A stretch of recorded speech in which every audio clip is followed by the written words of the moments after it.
bom dia.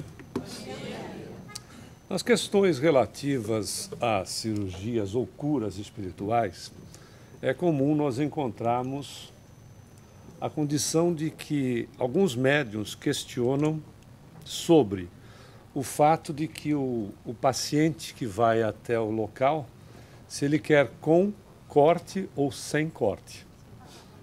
É incrível isso.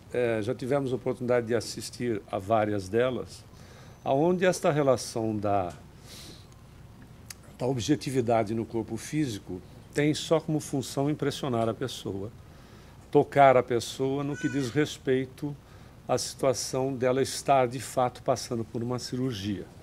Uma vez que todo o processo não é realizado em relação à questão corpo física, e sim no perispírito, através também do trabalho que é feito no duplo etérico.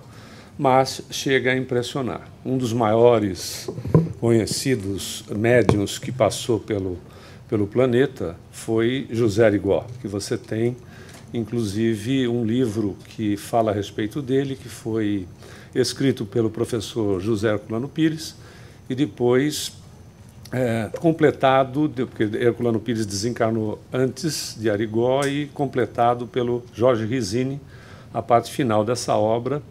E vale a pena porque nós vamos conhecer, inclusive está em PDF gratuito na internet. E espírita adora coisa gratuita, basta ver fila de passe. Está sempre cheio. É uma realidade. Mas o fato é que Arigó utilizava-se da técnica não para efetivamente a situação do corpo físico em si, porque a cura pode se dar através do trabalho feito no perispírito, que é depois transportado para o corpo físico. Mas Arigó impressionava de tal maneira que ele, numa das vezes, só para se ter uma ideia, eles pegou um sujeito na fila e assim era aleatório. Ele dava passividade para o Dr. Freitas e aleatoriamente ele pegava um cidadão na fila e chamou um caboclo que estava perto e disse assim: me dá o seu canivete de cortar fumo que está no bolso esquerdo.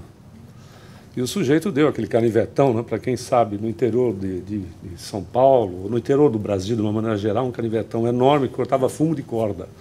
Ele pegou o braço do indivíduo, meteu o canivete, abriu, sem que houvesse qualquer sintoma de hemorragia ou qualquer tipo de dor no paciente, arrancou um tumor do braço do indivíduo na ponta do canivete, fechou com a mão, amarrou uma faixa, ainda bateu em cima e disse: vai ficar bom, meu compadre. Todo esse processo poderia ter acontecido via perispírito sem que a situação em si acontecesse no corpo para impressionar as pessoas. Mas, na realidade, é tão interessante notar que o plano espiritual age de acordo com as nossas necessidades. Querem ver? Nós vamos numa igreja, uma igreja católica. Se nós entrarmos numa igreja católica e ela estiver desprovida de nichos, os nichos é a casinha onde você põe a imagem, estiver desprovida de nichos e imagens, qual é a sua reação? A nossa reação, vindo de um país eminentemente católico, puxa, que igreja pobre. Não é essa a reação? Venha numa casa espírita e encontre um monte de nicho com uma série de imagens. Você diz: pô, peraí, onde é que eu estou? Percebeu? Qual é a questão? É a necessidade das pessoas em relação às imagens que estão ali. Tanto é sério isso e tão respeitável que André Luiz, no livro Os Mensageiros, encontra uma senhora orando de joelhos num oratório lá no centro dos Mensageiros, no nosso lar. Veja, está todo mundo desencarnado, ok? E ela estava de joelhos num oratório e a sua oração era dirigida para um nicho que era vazio, não tinha nada dentro. E aí André Luiz se estranha, diz: escuta, mas o nicho está vazio. Ele diz: olhe a tela mental dela. Ela, a senhora, projetava no nicho vazio a imagem de Nossa Senhora Aparecida. Ela via aquilo que ela precisava. Não é fantástico? Quando nós vamos falar a respeito de curas ou cirurgias espirituais, se nós formos estudar a codificação, nós vamos encontrar informações assim em grande quantidade. Kardec teve também esta preocupação em não tratar como cirurgias, mas tratar como curas. Mas quando nós falamos curas, nós gostamos muito de uma colocação do nosso amigo, e muito conhecido de todos aqui, que é o Luiz Lima, sobre o que de fato é cura na criatura. O que de fato é uma cura. Porque, na realidade, a cura passa por um processo que é muito simples de se entender, e são 4 itens que nós vamos enfocar aqui. O primeiro deles é, quanto maior conhecimento, efetivamente nós temos menos determinismo.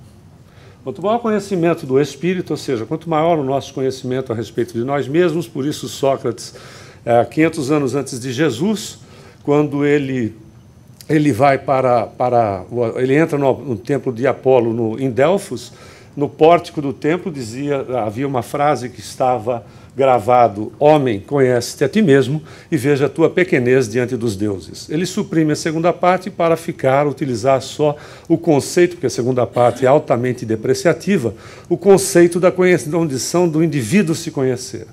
Então, e Jesus vai tratar desse assunto também, quando ele diz: conhecereis a verdade e a verdade vos libertará. O que é a verdade? São as leis de Deus que estão íncitas, que estão inseridas na criatura. Nós geneticamente somos de Deus, elas estão em nós. Quanto maior o conhecimento dessas leis, quanto maior nós conhecemos essas leis, quanto mais nós nos conhecemos, mais nós nos libertamos da condição determinista, que é a questão de se viver por sensações, a embarcação que vive ao sabor das ondas. Consequentemente, quando nós temos maior conhecimento, nós ampliamos o livre-arbítrio. E tendo esse conhecimento, amplia-se o livre-arbítrio, ou seja, passa-se a ter luz, a luz que a gente pede para Deus, que nada mais é do que a questão de nós utilizarmos do bom senso, utilizarmos da razão, para que o livre-arbítrio seja utilizado de uma maneira correta, ser consequentemente menos sofrimento. Veja, a cura está exatamente nesta relação aqui. Maior conhecimento, administração melhor de livre-arbítrio, menos determinismo, consequentemente menor sofrimento. Tanto é que espírito superior não tem problema de enfermidade qualquer. Não é verdade? Você não tem relatos de Jesus, que Jesus andava com indisposições estomacais, rouquidão, gripes, né, coisas do gênero. E com aquele povo que não tomava banho nunca, ele inclusive exalava perfume. Não vai muito longe, né? Chico Xavier, Madre Teresa e Irmã Dulce também. Quando você se aproximava dessas criaturas, elas exalavam perfume. É a condição vibratória da criatura. Imagine, então, uma questão de Jesus, não é verdade? Então, veja que a situação passa a ser relacionada conosco mesmo, naquilo que nos interessa. Mas existe um processo histórico. O homem, nós, ou seja, o ser humano, procura a cura desde quando o mundo é mundo. E a questão desta situação, passe, por exemplo, conhecido, ou fluidoterapia, ou o nome, ou bioenergia, aplicações bioenergéticas, ou o nome que se queira dar, convencionou-se, mas comumente é conhecido como passe, ele faz parte da história da humanidade. Para você ter uma ideia, a técnica de cura pela imposição de mãos remonta aos horizontes da pré-história. O que acontecia? O passe nasceu em civilizações antigas como um ritual de crenças primitivas. Ele fazia parte de um ritual e a agilidade das mãos sugeria a existência de poderes misteriosos, praticamente comprovados pelas ações cotidianas de fricção, que acalmava a dor. As próprias bênçãos, é interessante notar, foram as primeiras manifestações típicas dos passes. Os indivíduos, obviamente que se você tem um pessoal primitivo, o selvagem não ia teorizar sobre isso, mas experimentava de forma instintiva e aprendia a fazer e desfazer as ações com o poder das mãos. Não que o movimentar das mãos seja o processo em relação à questão da cura, haja a necessidade deste ou daquele movimento. Cada casa institui uma padronização a troco de atender a necessidade das pessoas e da própria organização na casa. Mas, na realidade, o Kardec vai estudar isso em profundidade. Aliás, ele não passou a estudar isso quando ele começa o trabalho de codificação. Ele estudava isso 25 anos antes dele, inclusive, ter se tornado codificador e ter lançado o Livro dos Espíritos. Mas é interessante, avançando um pouco mais, no Antigo Egito, no templo da deusa Ísis, multidões acorriam procurando esse tipo de tratamento junto aos sacerdotes, que lhes aplicavam a imposição de mãos, ou seja, havia uma transferência de magnetismo, onde nós temos, vamos ver mais para frente, as associações que acontecem quando nós recebemos o que às vezes as pessoas chamam de simples passe. O simples passe, por vezes, o indivíduo está passando por uma cirurgia de natureza espiritual na câmara de passe, aonde ele pode estar evitando a enfermidade ou minimizando efeitos de alguma delas. Os próprios gregos vão aprender com os egípcios e transferem para a Grécia. Quem destaca isso é Heródoto, nas suas obras, que os santuários que existiam nessa época se preocupavam com a realização de fricções magnéticas. Eles, em vez de só fazer imposição, eles esfregavam as mãos. Veja, pela necessidade do indivíduo, não necessariamente pela condição da necessidade em si, porque aquele que não estiver desprovido dessa técnica, ele pode fazer a doação da maneira que for. Não há necessidade, enfim, desta relação, mas sim da necessidade que tem o paciente diante do quadro. Na Roma, também se trabalhava e a saúde era recuperada através de operações magnéticas. Tudo dentro da possibilidade, né? Porque não existiam recursos outros que não fosse dessa maneira. Como é que os indivíduos iam descobrindo isso? E é tão interessante que tanto Hipócrates como Galeno, entre outros, os chamados pais da medicina moderna, eles diziam que sonhavam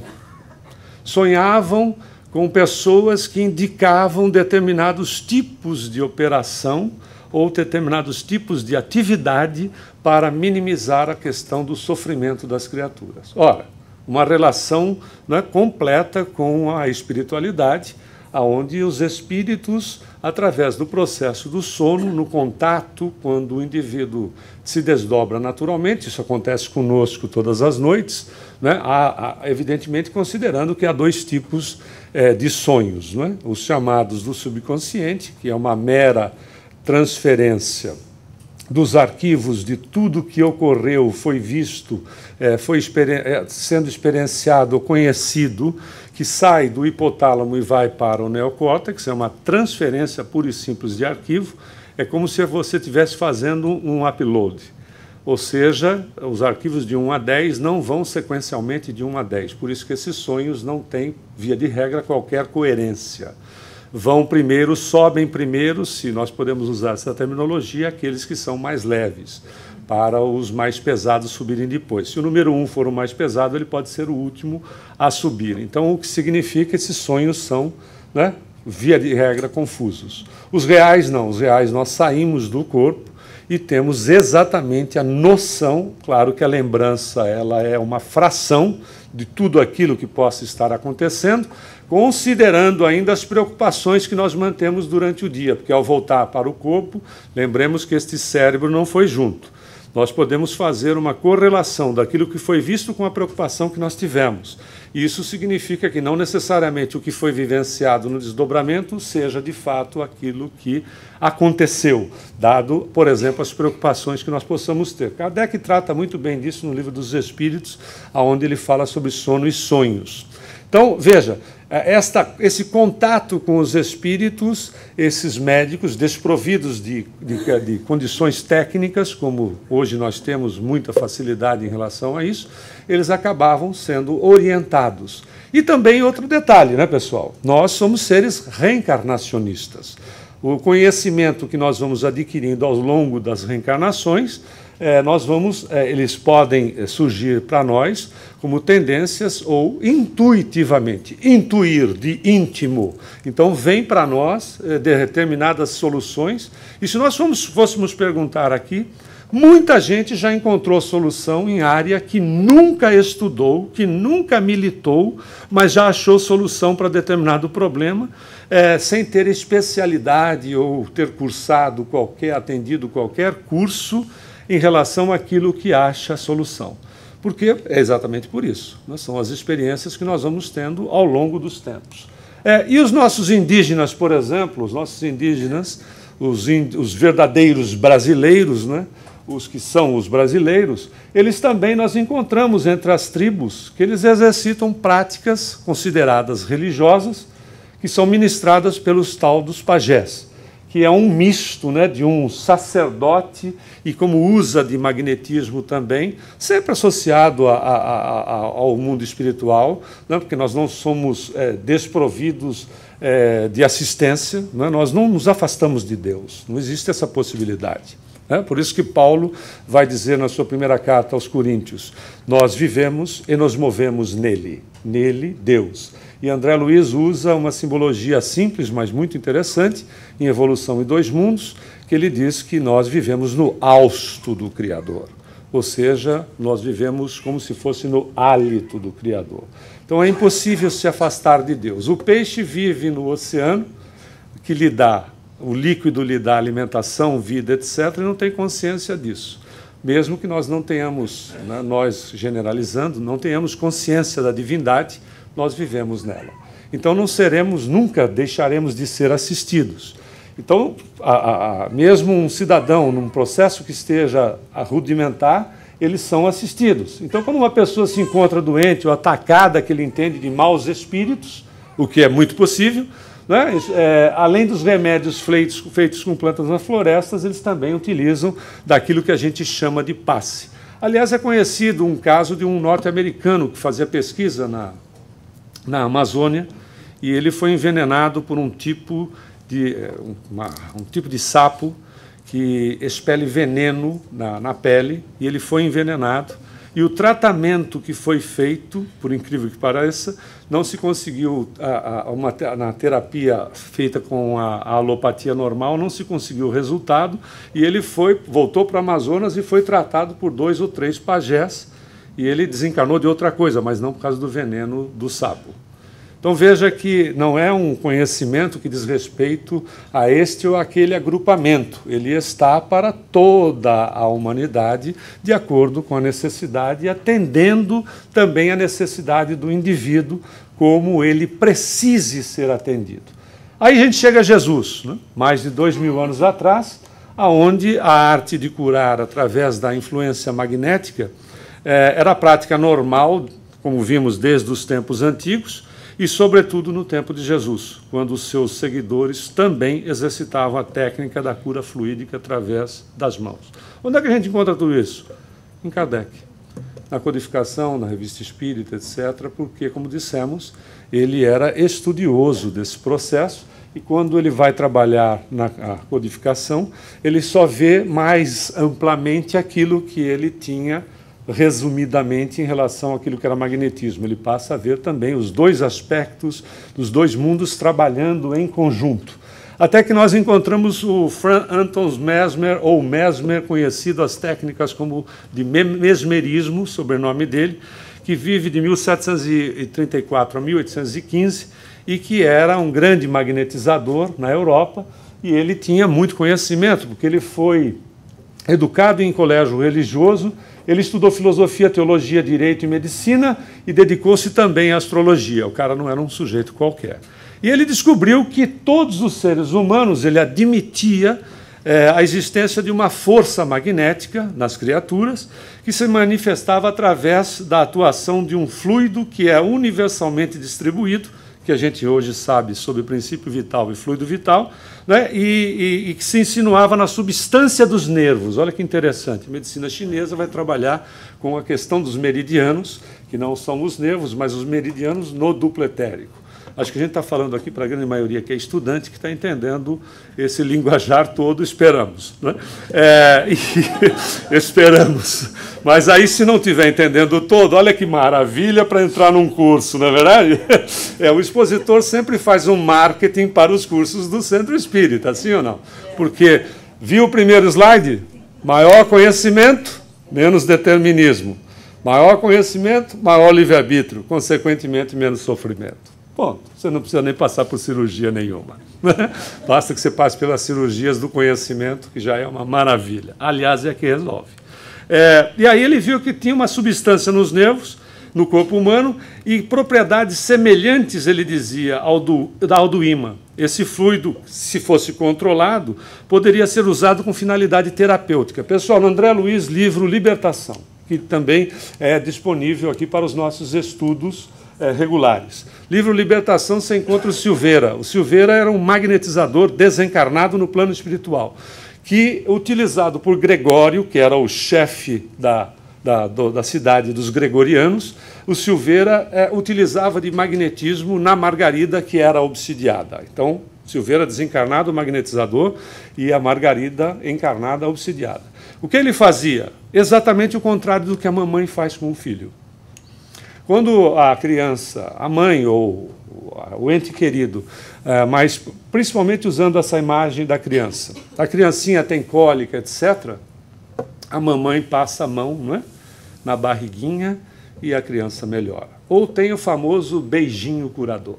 Vem aqui que a mamãe dá um beijinho e passa. Aí você diz assim, é claro que passa, porque há uma questão de uma insinuação, de um direcionamento de natureza mental. Você faz, de fato, esse processo. Sim, é uma verdade. Porém, a mãe saiba ou não saiba disso, porque isso não quer dizer, não necessariamente tem que haver conhecimento técnico sobre o processo, o sentimento positivo dela, que a gente denominou amor, né, faz o quê? Uma transferência de fluidos magnéticos, ou fluido vital, ou princípio vital, ou o nome que a gente queira dar. Charles Richer deu um nome bacana de ectoplasma, que pode ser visível ou não, que é, na verdade, o princípio vital ou fluido vital. Faz uma transferência e faz, de fato, com que aconteça a anulação da dor no cérebro da criança, o registro da anulação da dor no cérebro da criança. E o beijinho funciona. Né? Da mesma forma que a mãozinha, que a mão que passa na barriguinha, na realidade, é o que ela está fazendo. A gente dá um nome de passe, um processo rudimentar. Uma operação magnética que, claro, o mentor espiritual dela, da criança, etc., também pode estar ali, provavelmente esteja ali, na grande maioria dos casos, para assistir à criatura. Como dissemos, ninguém fica abandonado. Vamos chegar no Kardec. O Kardec, como dissemos, não é um conhecedor puro e simples a partir do momento da codificação. Em Paris, o magnetismo já havia atraído a atenção do professor Rivel, que, na realidade, ele integrava um grupo formado e dirigido pelo Barão de Potet, que era conhecida como Sociedade Mesmeriana, que era onde Kardec frequentava. Quando vão falar com ele sobre mesas girantes, ele faz, inclusive, a colocação para o amigo Fortier. Eu sei que com o magnetismo você pode mover uma mesa ou mover objetos, mas dizer que uma mesa dê respostas inteligentes para perguntas inteligentes, sem que ela disponha de um cérebro, isso é impossível. Foi quando Fortier fala para ele sobre a ação dos espíritos em relação à mesa. Então, processo de magnetização do médium junto com o espírito que utilizava dessa condição para dar respostas inteligentes para as perguntas que eram feitas. E era na base da tipitologia que funcionava. Um é sim, dois é não. Você já imaginou? Para ter uma resposta, as perguntas tinham que ser muito óbvias para ter não. Não. Vai ver que foi daí que nasceu o samba, né? Porque na verdade, mas era como era feito. Era ou da tábua Ouija, que vem do francês oui e do alemão ja, que é sim, sim, onde você coloca lá a questão da setinha para indicar palavras. E assim sucessivamente, vai havendo um progresso da cestinha de bico, etc., aonde até chegar no lápis, e hoje muitos médiuns digitam, e daqui a pouco a gente passa para o computador mentalmente. Mas vamos em frente. Até nós chegarmos na questão da cura, ou da assistência, ou chamada cirurgia espiritual, que é a dita cuja mediunidade de cura, que ela consiste no dom que certas pessoas possuem de curar pelo toque, sem concurso de qualquer medicação. E o fluido magnético desempenha aí importante papel. Veja que esta informação está no Livro dos Médiuns, no capítulo 14, no item 175. Kardec vai se ocupando nas obras a respeito desse assunto.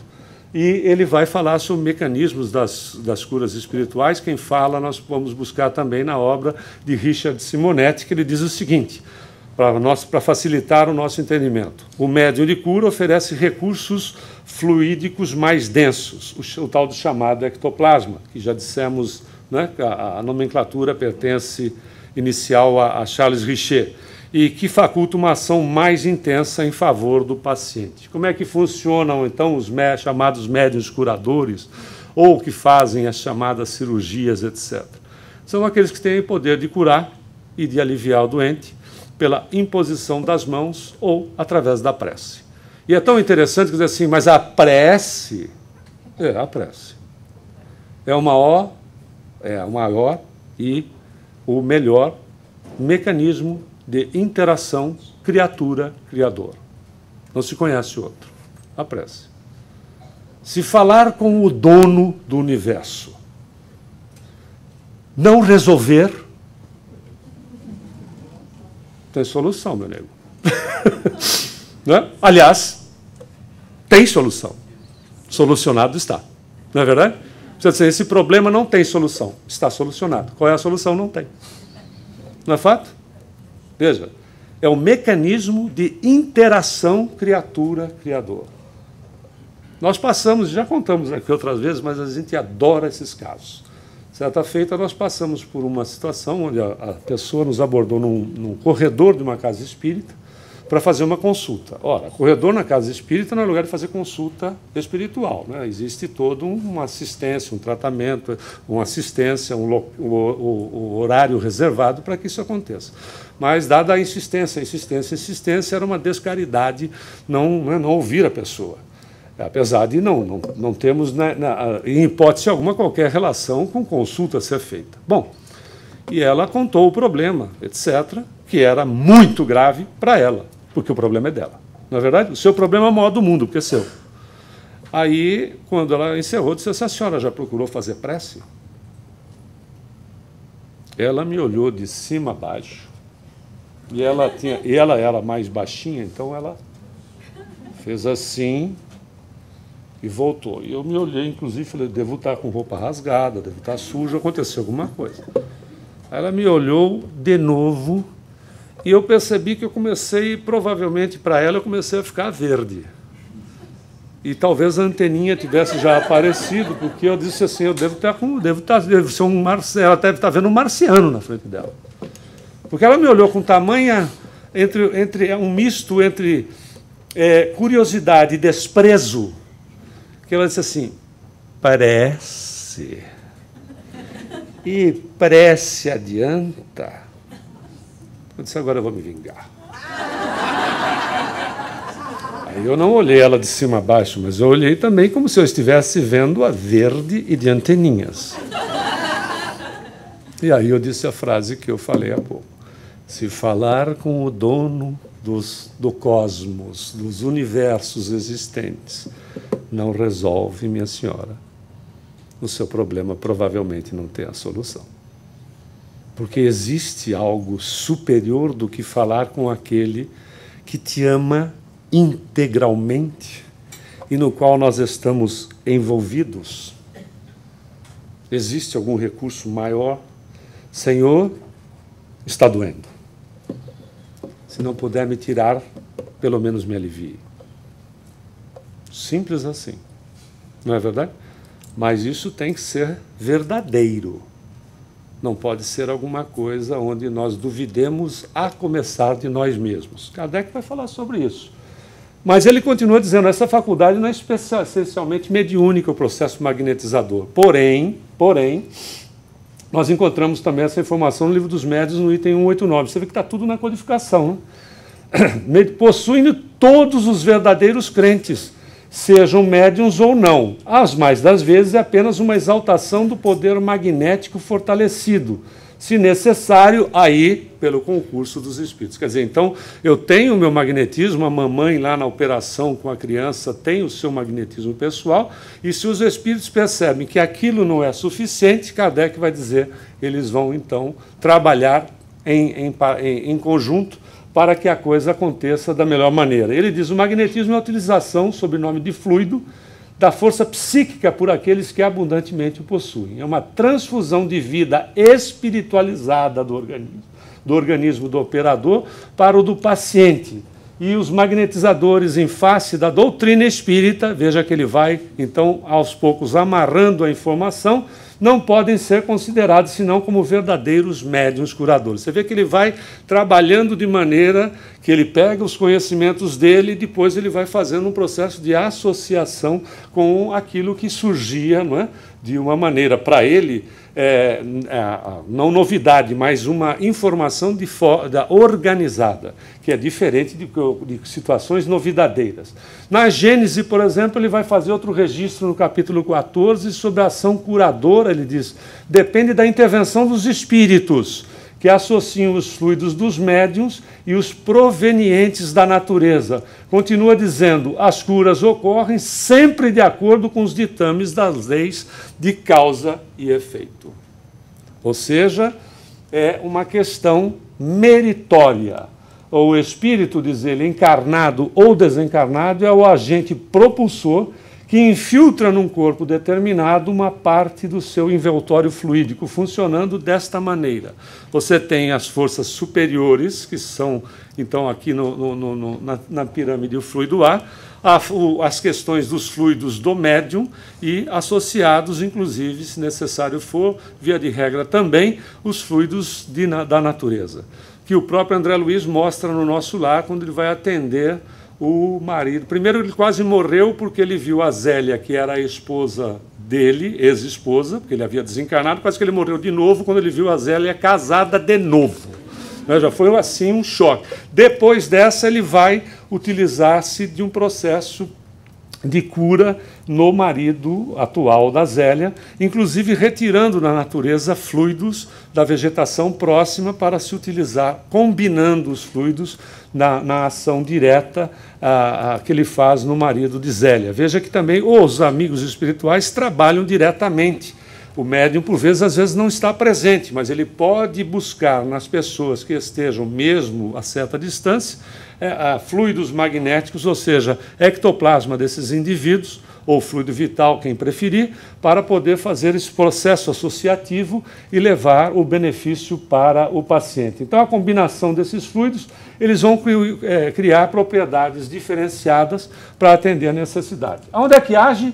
Via de regra, no perispírito e também no duplo etérico ao mesmo tempo, não só, porém, muito fortemente aí. Por isso que dissemos, o médium que perguntava para o indivíduo, aliás, esse médium é um médium brasileiro e ele continua atuando numa das regiões do Brasil, ele pergunta, você quer com corte ou sem?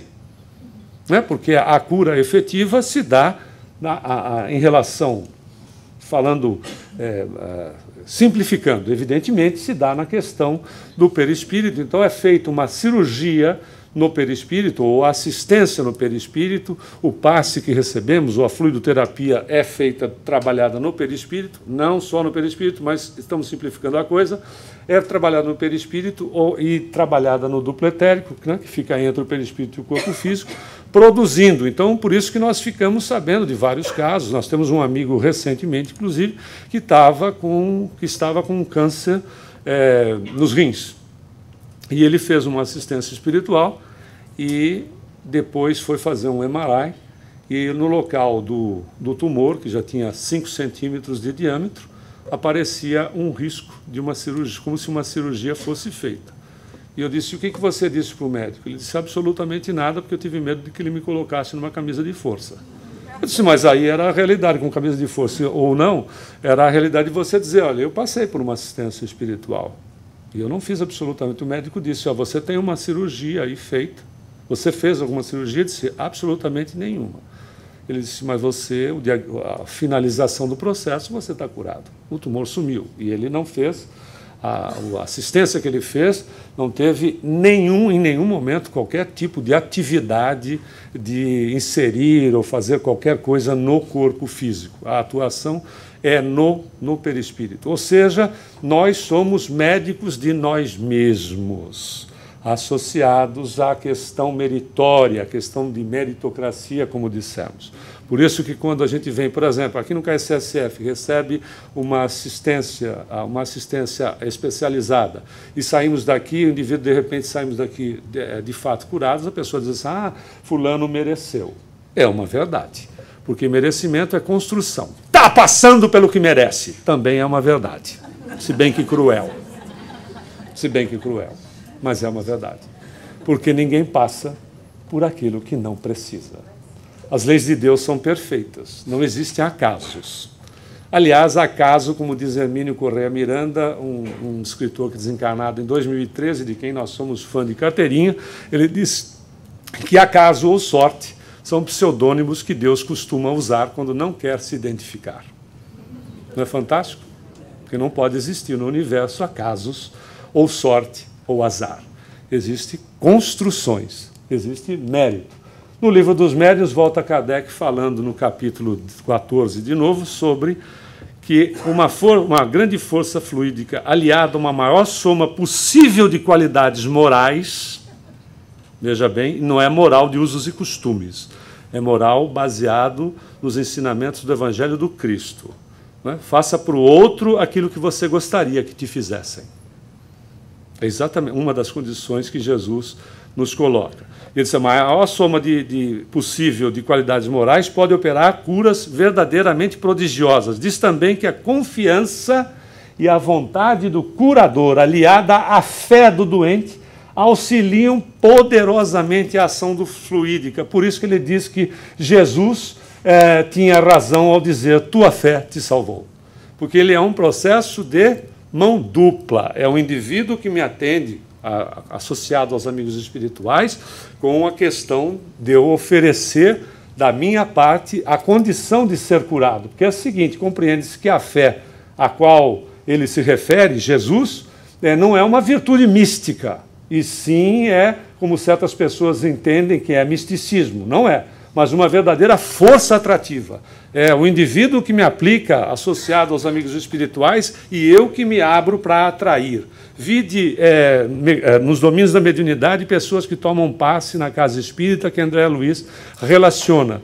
Gente que está recebendo de fato e outros que estão pensando na vida, se isolando e recebendo o mínimo daquilo que poderia estar. Em vez de receber 100%, pode de repente estar recebendo 30%, porque no momento está pensando nos problemas da vida, na situação, etc. Ele até descreve um sujeito pensando nos negócios e uma senhora recebendo toda a atuação magnética dos espíritos e dos médiuns por conta de estar voltada para aquela posição, ou seja, um verdadeiro imã que atrai. Então, quando a gente entra para tomar passe, fazer tratamento, seja como for, nós temos que, de fato, nos desligar das situações e focar naquilo que a gente quer.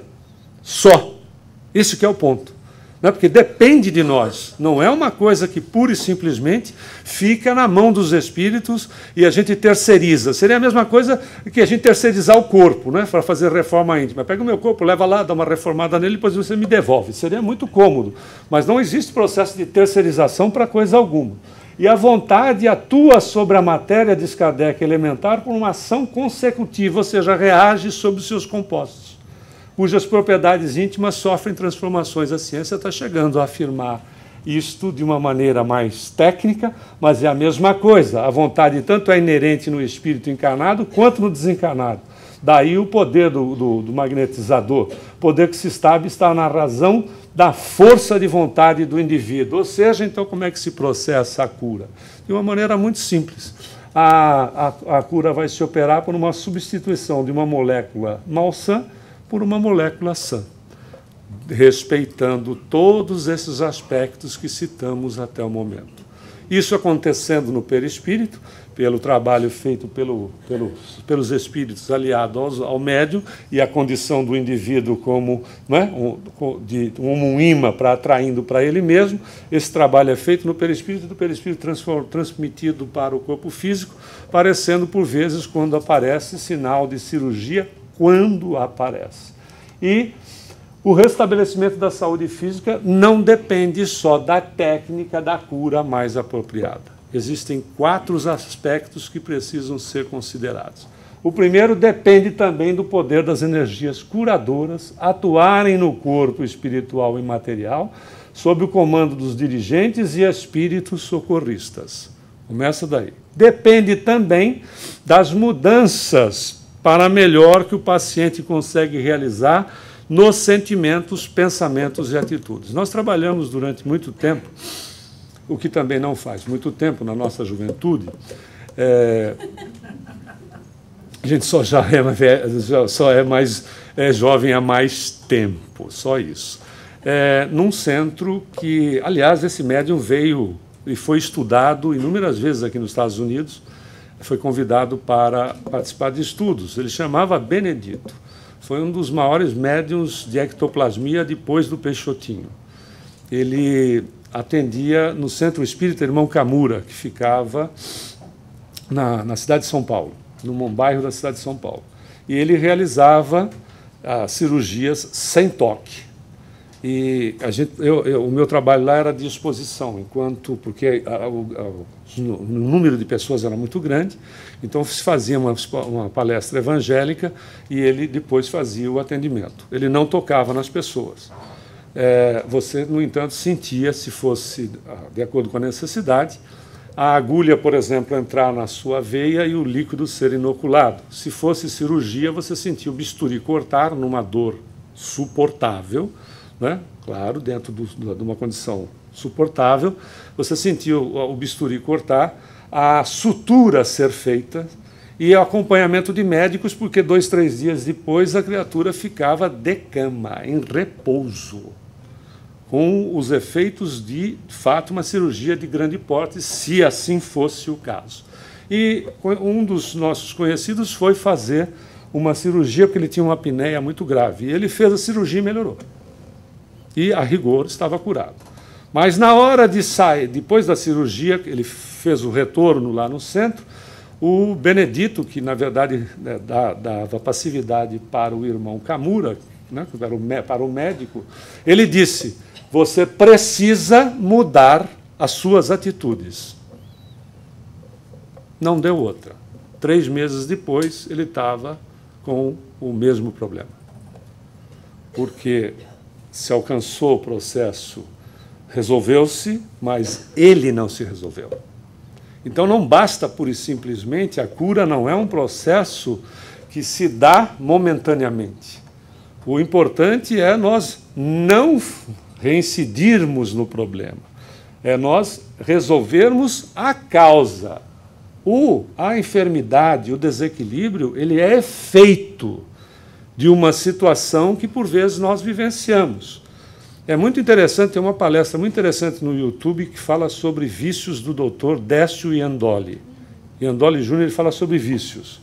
E, por incrível que pareça, não são vícios onde nós somos adictos neste ou naquele produto. São vícios em relação às nossas atitudes.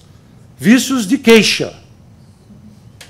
Nós atendemos um caso ontem onde o indivíduo, para os padrões ditos financeiros atuais, é um indivíduo milionário, mas um miserável interiormente, porque ele tem o hábito da queixa. Então, nada é possível estar bom para uma pessoa dessa. A enfermidade por si só já está instalada. Para surgir algo no corpo físico, é assim. É uma questão de tempo. Se geneticamente a condição estiver muito positiva, não é uma relação daquilo que nós estamos vivenciando. A existência, a vida, não é departamentalizada. A gente é que tem uma noção de departamentalização pelo fato de não ter recordação daquilo que fizemos e fomos, se bem que surgem muito como tendências e intuições, como dissemos. O importante não é saber o que se foi, mas o que se é. Porque o que foi já está no passado. Então a situação não é de departamentalização. A vida é uma só.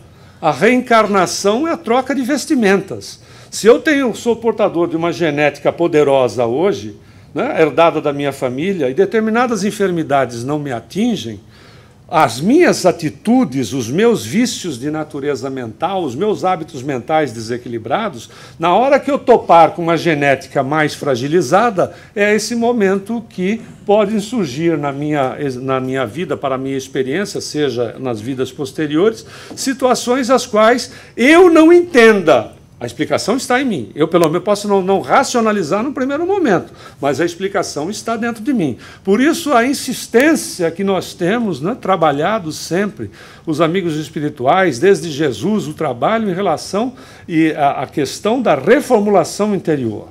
Né, fazer reforma interior. E é muito interessante, porque nós nos lembramos sobre esse aspecto. Todo mundo já deve ter assistido o desenho ou lido o livro da Alice no País das Maravilhas, não é verdade? Acho que todo mundo conhece esse livro, essa obra, ou já viu o filme o desenho do Disney. E é muito interessante na hora que ela se encontra com um gato que está em cima de uma árvore e ela pergunta para o gato: para onde vai este caminho? Ele responde para ela com uma outra pergunta: para onde você quer ir? Ela diz assim: eu não sei, eu estou perdida. Disse: para quem está perdido, qualquer caminho serve. Não é verdade? É exatamente esse ponto. Nós temos que colocar foco na nossa vida. Definir objetivo. Se a gente não define objetivo, a gente vive, né, no segundo quadrante lá. A gente vive na questão das emoções, a questão determinista, onde tudo está de acordo com a nossa natureza, que não é uma realidade. Quando a gente trabalha essas questões de autoconhecimento, não se torna mais uma realidade. Um outro detalhe depende também da reabilitação íntima, como estamos dizendo até o momento, do reequilíbrio, da renovação interior por parte da pessoa enferma, da eliminação das tendências infelizes e da prática do amor. Ou seja, reciclagem de energia. É como doação de sangue. Eu dou o sangue e o meu organismo se recicla. Quando eu dou o amor, a minha realidade como espírito se recicla. Então, não se feche em si mesmo, porque quem se fecha está fechando a questão do dinamismo da própria vida. E estar fechado pelo dinamismo da própria vida, que é o progresso, já é a enfermidade em si. E não há cura que possa acontecer enquanto eu não realizar em mim esta abertura de me doar para o semelhante. E, finalmente, depende também das provas, ou expiações, ou experiências e resgates de débitos pelos quais o paciente tem que passar nessa existência, e das concessões de misericórdia divina, dos méritos e das conquistas espirituais do enfermo. De novo, voltamos para a questão de construirmos o nosso futuro. Por isso que Jesus Gonçalves, quando ao lemos uma das páginas psicografadas por Chico, ele dizia: não viva no passado. Quem vive no passado não tem presente. Quem não tem presente não tem futuro. Ou seja, perdoe e saia do processo de culpa. Viva uma realidade daqui para frente. A criatura que você pediu perdão, se não te perdoar, não é um problema seu. O problema é dela. Então nós precisamos sair de processos de culpa e deixarmos e sairmos do rancor, da mágoa, etc., procurando perdoar. Esse é um trabalho inicial em relação à questão da reformulação interior dos nossos propósitos. E, com certeza, nós não alcançaremos a cura, nós, de fato, nem chegaremos a ficar doentes. Por isso que André Luiz, no livro Missionários da Luz, você viu que eu só trabalhei praticamente com codificação. Agora, pegando André Luiz, efetivamente, ele diz o seguinte: apenas o doente convertido voluntariamente em médico de si mesmo pode alcançar a verdadeira cura. Então, quando nós precisarmos, pensemos nesta relação. Se o Senhor nos atende, é necessário que nós, inicialmente, possamos fazer a nossa parte, nos atendendo também. Meus amigos, muita paz e tenham todos uma excelente semana. Muito obrigado.